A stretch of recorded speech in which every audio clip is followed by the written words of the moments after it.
Olá pessoal, sejam bem-vindos à Escola Charles Spurgeon. A partir desse vídeo aula nós vamos estudar uma introdução teológica ao Pentateuco. Eu sou o professor Tiago Abdala, sou formado em teologia pelo Seminário Bíblico Palavra da Vida e também pela Faculdade Teológica Sul-Americana. Sou mestre em teologia bíblica pelo Seminário Servo de Cristo, também mestre em teologia do Antigo Testamento no Seminário Palavra da Vida e mestre em ciências da religião pela Universidade Metodista de São Paulo. Eu tenho pastoreado há alguns anos já a Igreja Batista Nova Esperança e tenho lecionado, especialmente nessa área de Antigo Testamento, em alguns seminários, como Servo de Cristo aqui em São Paulo, Palavra da Vida em Atibaia, o Instituto Missionário Palavra da Vida lá em Belém, no Pará, e também contribuído com o PAT, que é um programa de aprofundamento teológico aqui de São Paulo.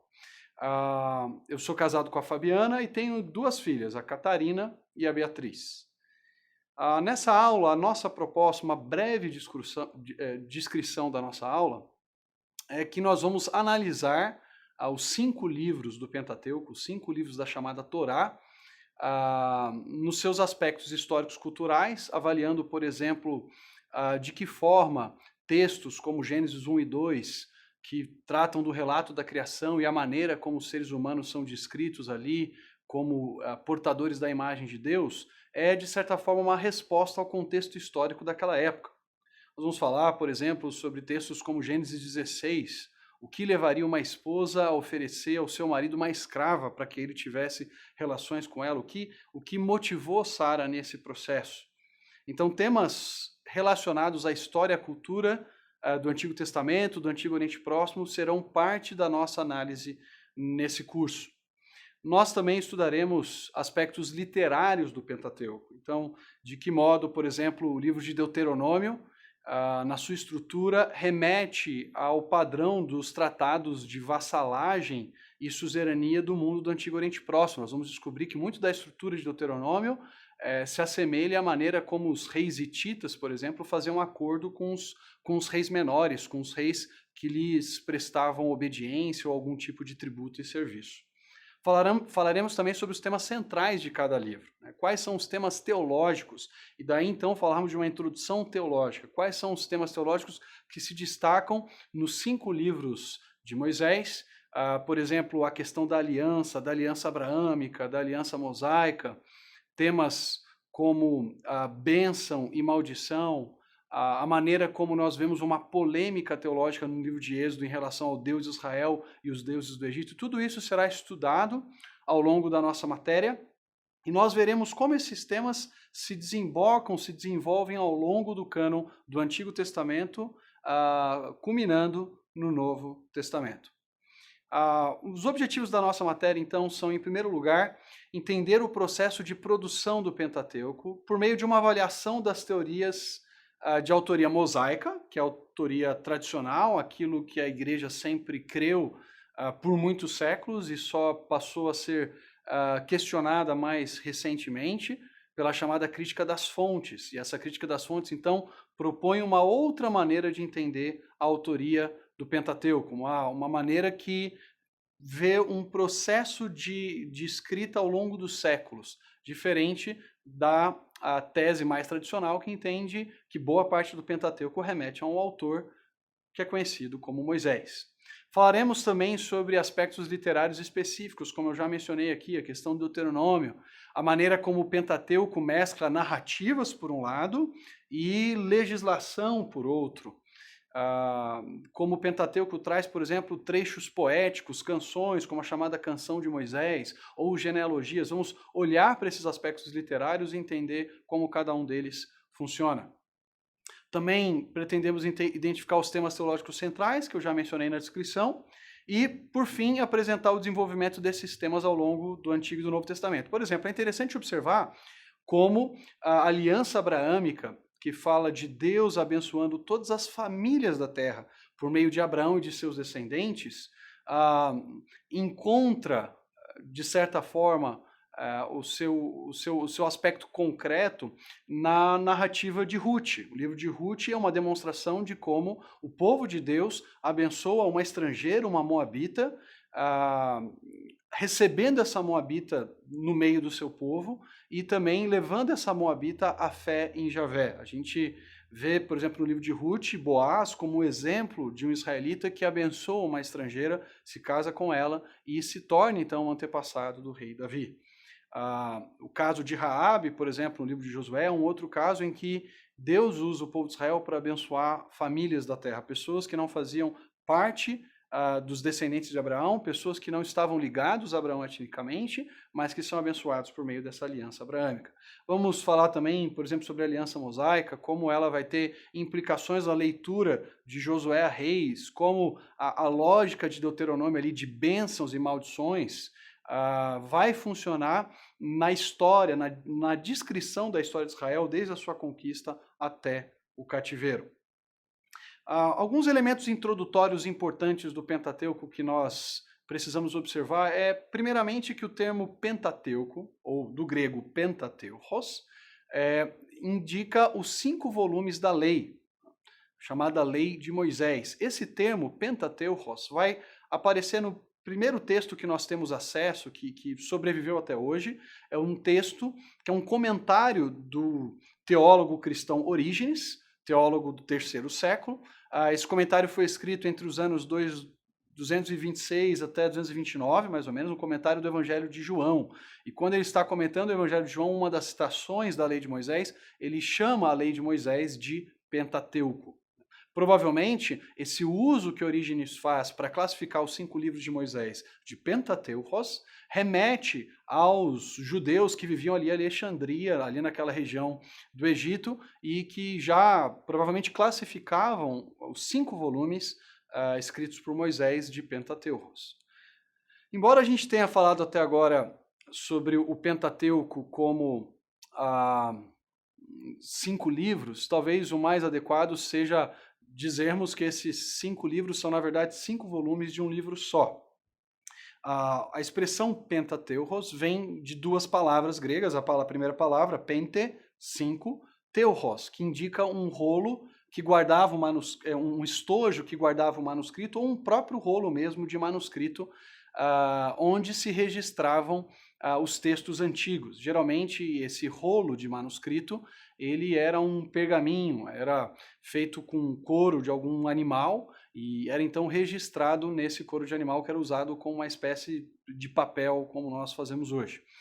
A divisão do Pentateuco, né, esses 5 livros, essas 5 partes, também remete ao Talmud. O Talmud judaico chamava o Pentateuco de os 5 quintos de Moisés, ou seja, entendendo que esse livro maior do Pentateuco era dividido em 5 partes. O que provavelmente nós temos aqui é então uma obra em 5 volumes, e não 5 volumes de uma coleção, 5 livros, perdão, de uma coleção. Essa obra de 5 volumes, por exemplo, tem semelhanças com aquilo que nós conhecemos na tradição cristã como as Institutas da religião de João Calvino. Nas Institutas, Calvino divide esse livro em 4 partes. Nas edições, por exemplo, em português, uma delas da Unesp, você tem ali 2 volumes do livro das Institutas. Embora sejam 2 volumes, sejam 2 tomos, nós temos apenas um livro. É isso mais ou menos o que acontece no Pentateuco. É um livro só, composto de 5 partes. Isso porque nós temos algumas indicações no próprio texto bíblico, no próprio cânon bíblico, de que os israelitas, de que os hebreus e posteriormente de que os judeus entendiam que o Pentateuco era apenas um livro e não 5 livros. Às vezes a gente fala o livro de Gênesis ou o livro de Êxodo, mas na verdade eram partes de um livro só. Por exemplo, Josué, capítulo 1, versículos 7 e 8, Deus fala para Josué que ele deveria meditar na lei de Moisés e deveria ter cuidado para praticar tudo o que estava escrito na lei de Moisés. No versículo 8, especificamente, a lei de Moisés é chamada de livro da lei, no singular, Sefer HaTorah. Mais para frente, quando nós chegamos no período pós-exílico, o livro de Esdras, no capítulo 6, versículo 18, o Pentateuco é chamado de livro de Moisés, de novo, no singular. Um pouco antes de Esdras, no livro de 2 Reis, capítulo 14, versículo 6, O livro de Reis provavelmente foi produzido durante o período exílico para explicar por que Israel estava naquela condição de exílio. Nós temos a referência em 2 Reis 14:6, falando de um rei de Judá que cumpre ou que obedece o livro da lei de Moisés. Então, sempre o Pentateuco é visto como uma unidade, não como vários livros de uma grande coleção, mas como um livro só, dividido em 5 partes. Por que será que o Pentateuco, então, foi dividido em 5 volumes e 5 partes? Provavelmente, uma das razões é que os 5 volumes, ou o conteúdo dos 5 volumes, não caberia em apenas um pergaminho. Como nós falamos, os pergaminhos eram materiais onde se escrevia, que eram produzidos com couro de animal, e eles tinham um tamanho, eles tinham um limite. E o conteúdo de Gênesis a Deuteronômio não caberia num pergaminho só. Daí a necessidade de dividir o livro em 5 partes. Há também, certamente, uma divisão proposital nessas 5 partes. A gente percebe que, embora sejam 5 volumes, cada volume é completo, cada volume faz sentido em si, ainda que haja uma continuidade de um volume para o outro. É interessante observar que, por exemplo, o livro de Gênesis, ele menciona lá no capítulo 46 a descida de Jacó e dos seus descendentes para o Egito, e o livro de Êxodo começa no seu capítulo 1 lembrando dessa descida, fazendo um link entre Êxodo e Gênesis. Quando nós chegamos em Levítico, nós percebemos uma continuidade de Levítico com Êxodo. Em Êxodo, ao fim ali do livro, em que a glória do Senhor desce até o tabernáculo e passa a habitar no meio do povo. E a grande questão é como é que nós convivemos com Deus Santo no nosso meio, como é que nós mantemos a presença desse Deus Santo entre nós. O livro de Levítico, então, dando continuidade ao conceito de que Deus está entre o seu povo no tabernáculo, mostra como a nação deveria se aproximar desse Deus por meio dos seus sacrifícios.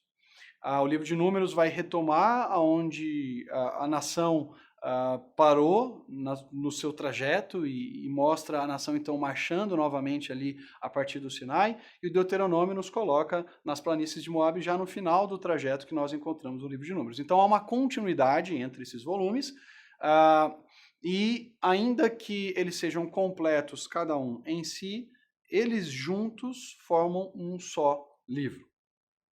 A Bíblia hebraica classifica esses 5 livros de Moisés, ou Pentateucos, de Torá.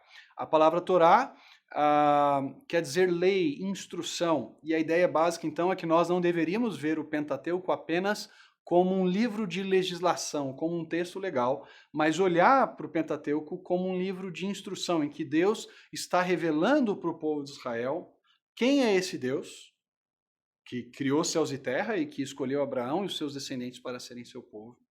Como esse Deus tem agido ao longo da história, por exemplo, o livro de Êxodo nos mostra Deus agindo de maneira libertadora, tirando Israel do Egito e começando a conduzi-los para a terra da promessa, mas também revela a vontade desse Deus. E aí entra o aspecto da literatura legal dentro do Pentateuco. O Pentateuco, então, é uma combinação de leis, de genealogias, de narrativas e assim por diante, em que Deus está instruindo, orientando o seu povo quanto ao ser desse Deus, quem ele é, como ele age e aquilo que ele espera, aquilo que ele deseja, qual a vontade dele para Israel. Os títulos do Pentateuco, em português, eles seguem basicamente os títulos que nós encontramos na Septuaginta, ou na versão dos 70. A Septuaginta é a tradução grega do Antigo Testamento, a tradução grega que remonta provavelmente ao 3º século antes de Cristo. Nós não temos com muita clareza como foi todo o processo de produção da Septuaginta, mas a tradição judaica remonta ao período em que os Ptolomeus governavam sobre a Judéia, e ali então, durante o século 3 a.C., o texto hebraico do Antigo Testamento, e dentro desse texto do Antigo Testamento, o Pentateuco, é traduzido para o grego. E os títulos dados para cada volume do Pentateuco são os títulos que depois vão ser mantidos nas versões ocidentais, serão mantidos na Vulgata Latina e depois nas traduções que nós temos em português, inglês e assim por diante. Então, o livro de Gênesis é chamado na Septuaginta de Gênesis, um termo que muitas vezes vai traduzir uma expressão hebraica, Ele Toledot, né? Estas são as gerações, ou este é o início, ou esta é a história. Então, o termo Gênesis no grego quer dizer começo, descreve ou intitula o livro de Gênesis. O título do livro de Êxodo vem do termo grego Exodus, que quer dizer partida ou saída, e remete ao momento em que Israel saiu do Egito rumo à terra da promessa. Todas aquelas ações poderosas de Deus, mandando as pragas sobre o Egito, sobre Faraó, e tirando o povo dali. Então, por isso, os responsáveis pela Septuaginta e a tradição posterior que manteve esse texto grego, intitulou o livro de Exodus. Levítico vem de uma outra expressão grega chamada leueitikon, com respeito aos levitas, e a ideia básica é que esse livro trataria então do papel, das responsabilidades dos levitas. Isso tem sido um pouco questionado, se esse título é de fato adequado, porque basicamente o livro de Levítico ele é um livro que se preocupa com um grupo muito específico da tribo de Levi, que são os sacerdotes, e com a nação como um todo. O foco central não está nos levitas como uma tribo ampla, mas num grupo específico de sacerdotes que ofereceriam sacrifícios e que são, por exemplo, consagrados ali naquela cerimônia que nós encontramos nos capítulos 8 e 9 de Levítico. O livro de Números é chamado no grego de arithmoi, daí vem o termo números ou contagem, por causa da contagem dos soldados israelitas que iriam para a guerra, né? Ou os homens de 20 anos para cima que liderariam Israel, que foram contabilizados num censo que nós encontramos já no início do livro de Números. Por fim, Deuteronômio é um termo que remete ao texto de Deuteronômio, capítulo 17, quando fala do rei de Israel. Ele deveria ter uma cópia da lei consigo. E ali, em Deuteronômio 17, entre os versículos 15 e 20, aparece a expressão Deuteronômio, que tem um sentido ali de cópia da lei, mas que acabou ganhando a ideia de uma segunda lei, como se Deuteronômio fosse uma nova legislação que Moisés estaria dando para Israel. Nós sabemos que não é este especificamente o caso, embora seja esse o título grego, porque no livro de Deuteronômio, embora Moisés reafirme certas leis e instruções para a nação de Israel, ele não traz nada novo. Na verdade, ele está ratificando aquilo que ele já havia transmitido entre Êxodo e Números, aí que o povo de Israel deveria obedecer, e aplicando agora ao novo contexto que a nação encontraria ao atravessar o Jordão, como eles deveriam viver a lei da chamada aliança mosaica, né, contida basicamente em Êxodo, Levítico e Números, na nova condição de um povo que se estabeleceria numa terra, não mais um grupo de gente nômade que vinha do deserto até a terra da promessa, mas agora uma nação estabelecida na sua terra. Mas a versão grega acabou classificando assim como uma segunda lei, e a versão em português, então, manteve ou copiou esse título. No texto hebraico, nós temos uma maneira diferente de classificar os 5 volumes do Pentateuco. Daí, fazer bastante sentido vermos o Pentateuco realmente como um só livro. Porque, por exemplo, quando nós olhamos para outros textos do Antigo Testamento, em geral, o texto hebraico intitula esses outros livros de acordo com algum tema ou algum personagem importante. O livro de Josué, por exemplo, é intitulado Yehoshua, por causa do representante ali, Josué, que lidera a nação de Israel para dentro da terra da promessa. Quando você pega, por exemplo, o livro de Juízes, ele é intitulado de Shofetim, ou Juízes, Libertadores, porque esses são os personagens que vão se destacar nas narrativas, tirando Israel da situação de caos, de prova, e levando-os a uma condição de repouso, de tranquilidade, pelo menos por algum tempo. No Pentateuco não é isso que acontece.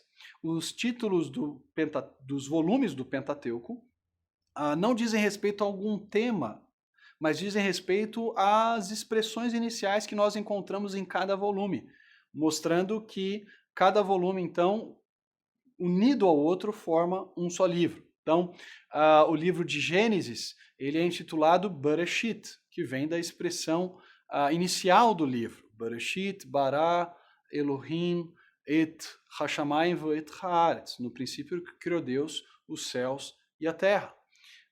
O livro de Êxodo é chamado de Shemot, da expressão Ele Shemot Banei Israel. Esses são os filhos de Israel que desceram para o Egito. O livro de Levítico é intitulado no hebraico de Vaikra, porque começa com a expressão, o livro de Levítico, em que Deus chama Moisés para que ele transmita à nação de Israel certas instruções. E é a expressão inicial, o verbo kará, Deus chamou Moisés para que ele então mediasse as leis do Senhor para o povo. O livro de Números é chamado de Bamidbar, no deserto, indicando ali da frase inicial que fala quando Israel estava no deserto e começou então a sua peregrinação saindo do Sinai, indo na direção da terra da promessa. Por fim, nós temos o título de Deuteronômio, Devarim, que também remete às palavras iniciais ali do livro do Deuteronômio, Ele Hadevarim Moshe et Israel. Essas são as palavras que Moisés disse para Israel. Então, os títulos no hebraico, eles seguem as palavras que aparecem no começo de cada livro, diferente do grego, que busca então sintetizar um tema nem sempre muito adequado para cada livro do Pentateuco. Muito bem, pessoal. Então nós tratamos as questões introdutórias do Pentateuco, especialmente da nomenclatura dos volumes, apresentamos um pouco o nosso percurso de aula e, na sequência, vamos discutir no próximo vídeo a autoria mosaica. Vamos falar sobre o que nos leva a crer que Moisés está associado ao Pentateuco e por isso ele é tantas vezes chamado nas escrituras de livro da lei de Moisés ou lei de Moisés. Vejo você no próximo vídeo.